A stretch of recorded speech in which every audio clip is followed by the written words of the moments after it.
আসসালামু আলাইকুম ভিউয়ার্স। আজকে আমি কিছু কথা বলবো আপনাদেরকে এই মিশুক ইজি বাইকের ডান চাপা নিয়ে। এটা হচ্ছে মিশুক ইজি বাইকের ডান চাপা। তো এই ডান চাপার একটি সুইচের তিনটি ঘাট থাকে। এই ঘাট হচ্ছে অফ, এটা হচ্ছে অফ মোড। মাঝখানে হচ্ছে শুধু পার্কিং, অর্থাৎ আমাদের গাড়ির যে পিছনে লাল লাইট রয়েছে, পিছনের লাল লাইট জ্বলবে এই মাঝখানে থাকলে, এবং এদিকে থাকলে পিছনের লাল লাইট জ্বলবে, অর্থাৎ গাড়ির পার্কিং লাইট জ্বলবে, এবং আমাদের যে হেডলাইট রয়েছে এই হেডলাইটটাও জ্বলবে।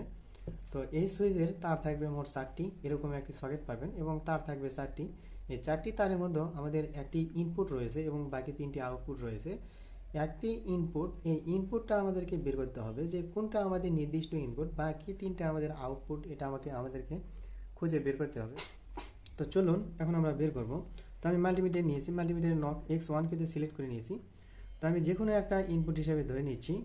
তো আমার যেহেতু লাইট মোডে আছে, অর্থাৎ গাড়ির পার্কিং মোড এবং হেডলাইট মোড দুটাই, অর্থাৎ আমরা এখন আমাদের ইনপুট ঠিক হলে আমরা 2 তারে ভোল্টেজ পাবো। তো আমি হলুদ তারে দিলাম, দেখেন কাটা উঠছে, এবং আমি বেগুনি কালার তার দিচ্ছি, এখনও কিন্তু কাটা উঠছে। তার মানে আমি ইনপুটটা পেয়ে গেছি। এই যে আমার কপি কালার তার রয়েছে, এই কপি কালার তারই হচ্ছে আমাদের ইনপুট।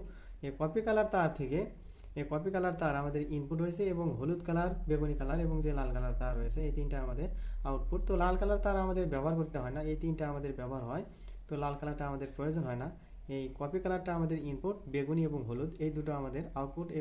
বেগুনি কালার যেটা রয়েছে এটা আমাদের পার্কিং, এবং হলুদ কালার যেটা রয়েছে সেটা আমার হেডলাইটের কাজে ব্যবহার করা হয়।